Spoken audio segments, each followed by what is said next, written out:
All right. Go ahead, Mr. Chair. Thank you, Mr. Clerk. We have quorum. We've established that. Welcome everyone to Admin Paul. I'm happy to chair tonight. Councillor Stroud is unable. Councillor Holland will be filling in as vice chair, so thank you to her too. We'll call the meeting to order. The first thing, we'll have an approval of the agenda. Can I have a mover and a seconder, please? Councillor Holland, seconded by Councillor McLaren. All those in favor? That passes unanimously. Next, a confirmation of the minutes. We have 2 minutes before us, both on February 13th and March 10th. A mover and seconder to approve those, please. Councillor Holland, followed by Councillor McLaren as the seconder. All those in favor? That passes. Are there any disclosures of pecuniary interest tonight? Seeing none, there are no delegations, no briefings. Our first order of business then is to move into the Rideau Crest Home Board of Management. Could we have a mover for that, please? Councillor Chappelle, seconded by Councillor Holland. All those in favor? All those, okay, 3 in favor, myself included, no opposed.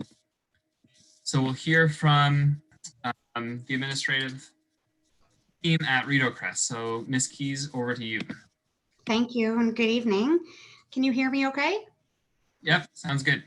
Okay, so this is the first report that's provided to Rideau Crest Board of Management with information for the year 2020. This report contains data from January through to the end of April.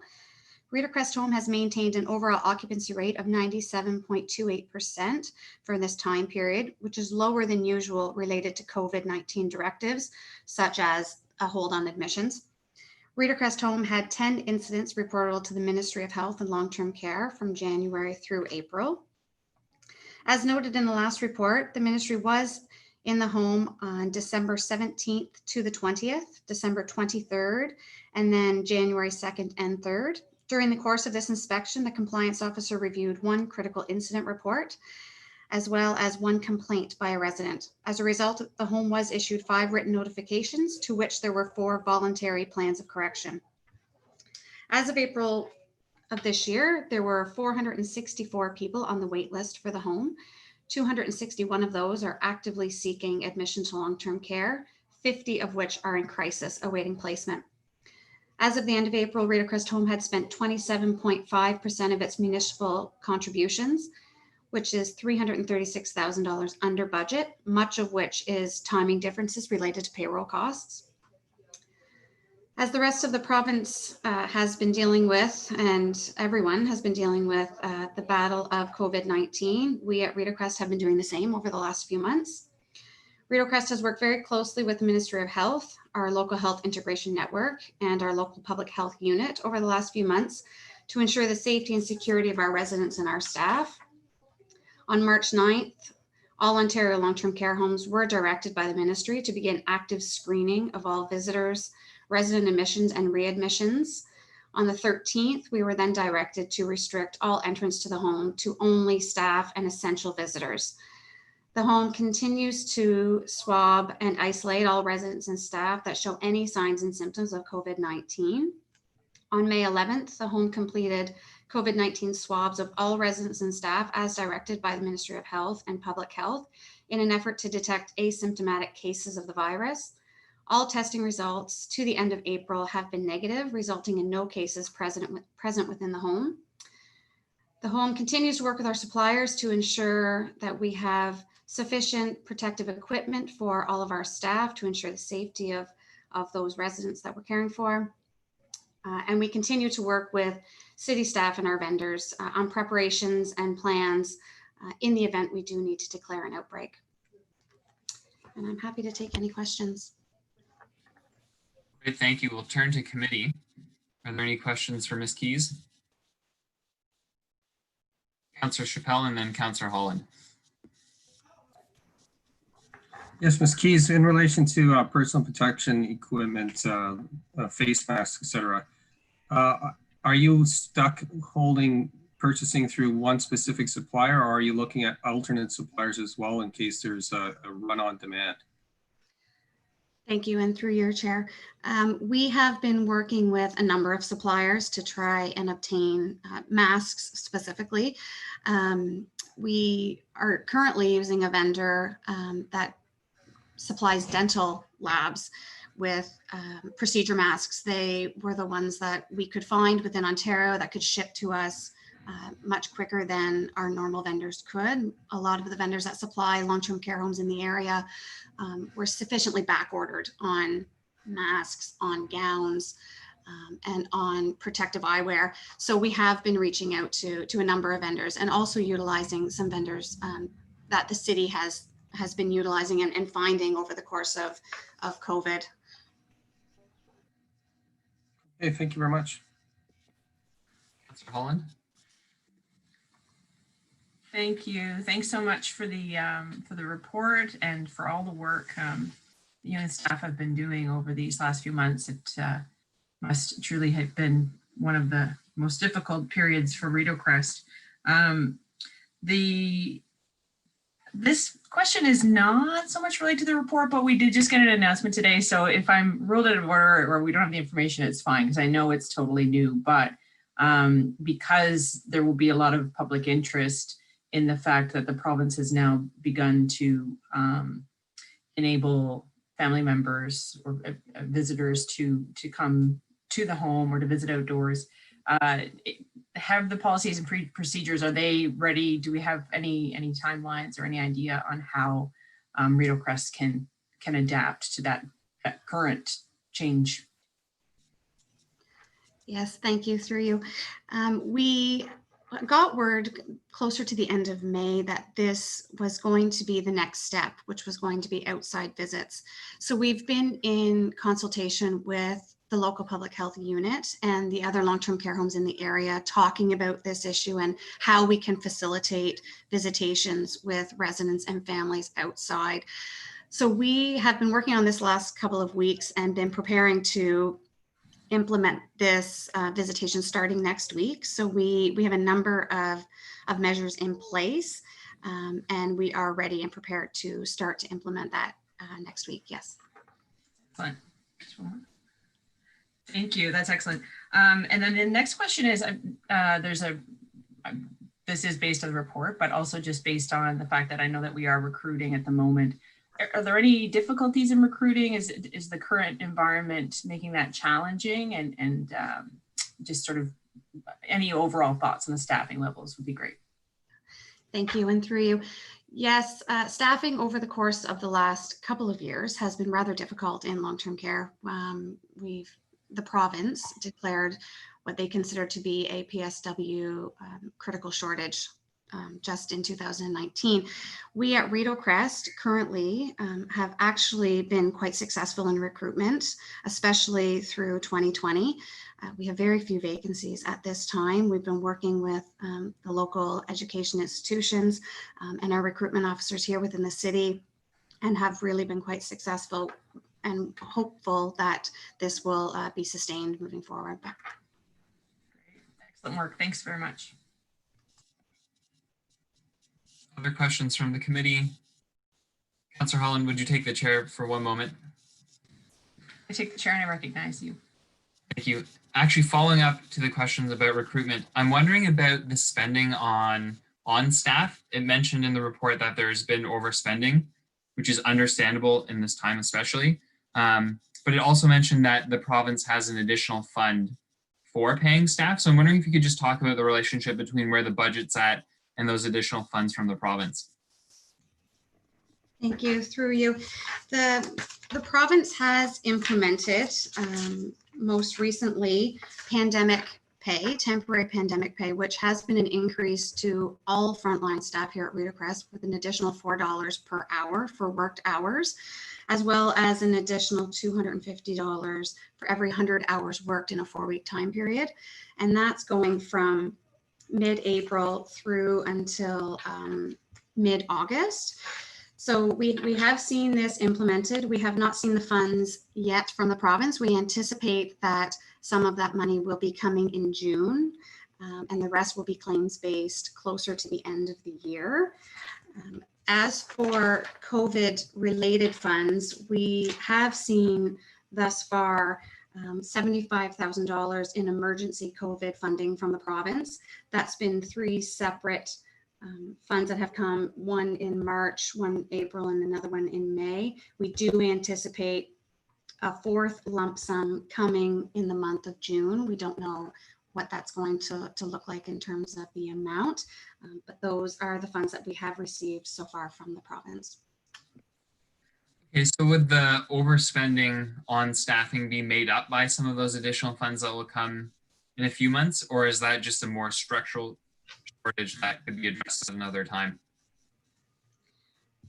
We're anticipating that will help with our current spending that we've seen. That we have had a number of staff that have had to be off for isolation periods if they've shown symptoms of COVID-19 and had to be off and be swabbed. They are out of the home for that time frame.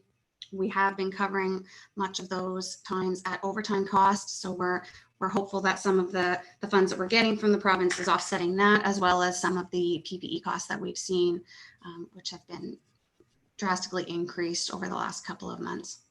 Well, fair enough. Thanks so much, and thanks for all your hard work to make this so far a safe space. So thank you. Thank you. Thanks. So we didn't have any members of the public at the beginning of the meeting. Are there any now, Mr. Clerk? Mr. Chair, I can confirm that there are no members of the public present at this time. Thank you. So last call for committee. Any questions for Ms. Keys? Seeing none, I'll have a motion to rise from the Board of Management. Councillor Chappelle moved, Councillor Holland seconded. All those in favor? All those opposed? Great. So our next item of business is looking at 2 different bylaws, civic addressing and road naming bylaw and the fees and charges bylaw. And there are 3 recommendations before us that our committee recommends the council to change them, and that we do all of the readings at council to amend those bylaws at once. So we'll move to committee for questions on that. Sure, Mr. Chair, perhaps we can let Ms. Aguilar provide us with a brief overview of the report. Of course, my apologies. Hello, can you hear me okay? Okay, thank you, and through you, Mr. Chair. So yes, this report is an amendment to the civic addressing and road naming bylaw. And we are also proposing an amendment to the fees and charges bylaw. The main amendments that we are proposing to the civic addressing and road naming bylaw are related to updates to departmental names and staff titles as a result of corporate reorganization. So for example, changing planning, building, licensing services to planning services. And also there are some references in the bylaw which refer to the engineering department, which now are being changed to public works department. There are also changes being proposed with respect to buildings that are located on multiple road frontages. So for example, a corner building. So there have been some instances where we have received requests for more than one civic address being provided to these types of buildings. So we are amending the bylaw to allow those types of changes, of course, in consultation with emergency services. Another amendment is regarding assignment of unit numbers for commercial plazas and also for residential developments containing multiple units. So for example, civic addressing for second residential units that are located in detached buildings, as this was not previously contemplated in the civic addressing bylaw. There are also some updates being made to temporary signage requirements. So what this is that when a building is in construction, they can post a temporary civic address on the property. However, there was no time frame provided in the bylaw which indicated how like when the temporary signage needs to be replaced with permanent civic addressing signage. So there are some amendments being made to the bylaw with respect to that. And then there are also some updates related to signage requirements for properties that are located within the urban rural fringe area. So that's basically any properties located just right next to where the urban boundary is located within the city. Also, there's a slight amendment to the fees and charges bylaw. The road naming bylaw included a fees that the city charges when a road naming request is initiated by an applicant. So for consistency, we are removing that fee from the civic addressing bylaw and moving it to the fees and charges bylaw, because that's the bylaw where we have fees associated with various services that the city provides. So that's just a small amendment just for consistency. And happy to take questions. Thank you. Any questions from committee? Councillor Chappelle.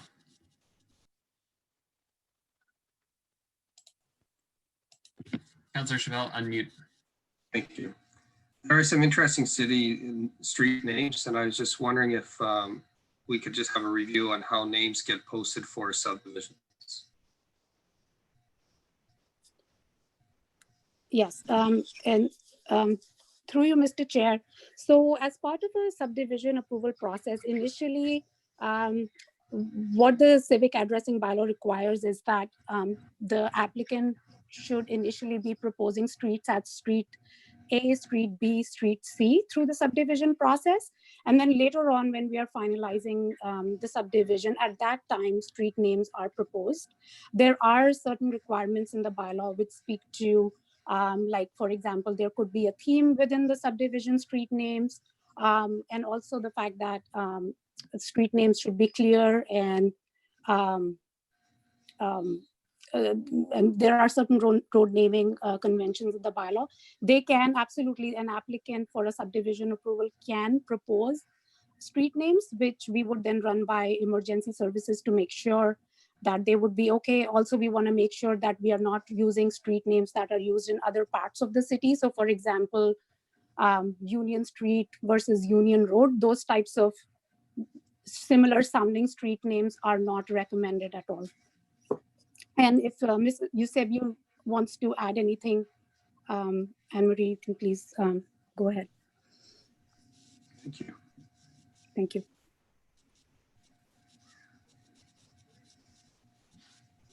All right, seeing none, Councillor Chappelle, do you have another question? No. Oh, sorry, Mr. Chair, Ms. Eusebio was going to add something. Oh, my apologies. Yep, go for it. Hello, good evening. Yes, so there are road naming conventions within the civic addressing bylaw as well. And as Security has mentioned, that there are certain provisions. The proponents of any subdivision can submit roads for us to review as well. We want to make sure that the roads do not duplicate any existing roads within the city, that they're clear, and they are not confusing when read to emergency service dispatchers. So road names are critical in ensuring the effective delivery of services, emergency services, and municipal services for property owners within the city. Thank you.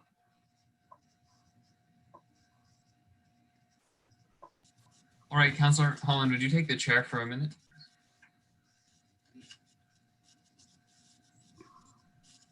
Okay.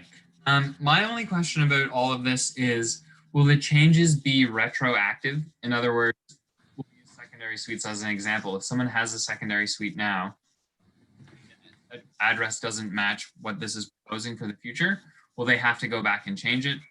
And if not, does that actually provide more confusion for, say, the emergency dispatcher that we just heard of? Yeah, I'm not sure who wants to answer that.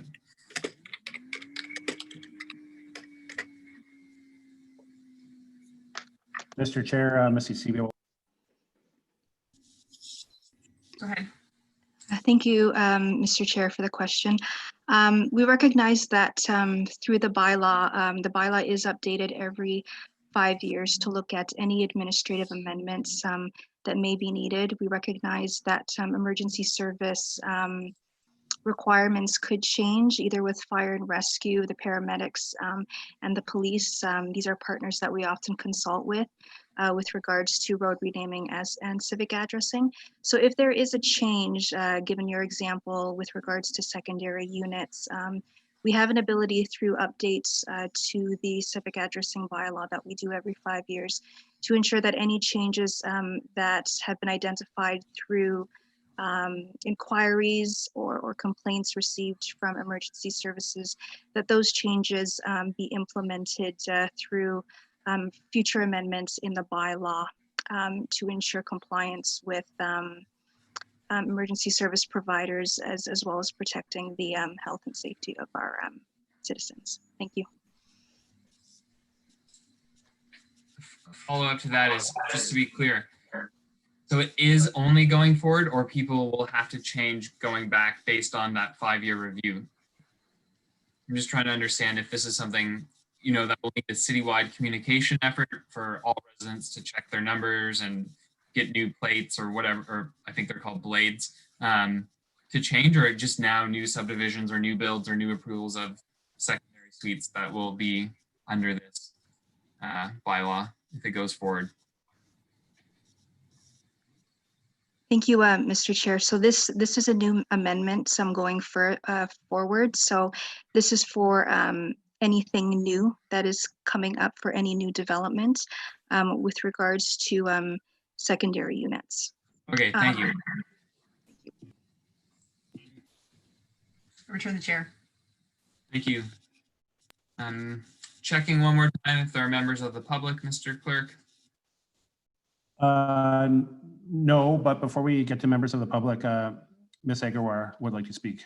If that's Okay. with you. Go for it, of course. Thank you, and through you, Mr. Chair. Yes, I just wanted to add to what Ms. Eusebio was referring to. So the main change right now with respect to the second residential units that is being made in this bylaw is related to detached units, because detached second residential units were not previously contemplated in our zoning bylaws. So the zoning bylaws were just amended last year, and now we have started seeing some applications for second residential units located in detached buildings. So through our consultation with emergency services, those types of units are already being assigned civic addresses as per these amendments that we are now undertaking. The thing is that the bylaw was silent on those, so but we still had to proceed with assigning those types of units with civic numbers. So those would comply with the changes that are being made, because we couldn't just let them go without having any civic numbers.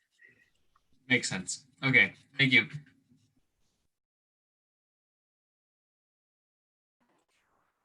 So, Mr. Chair, there are no members of public present.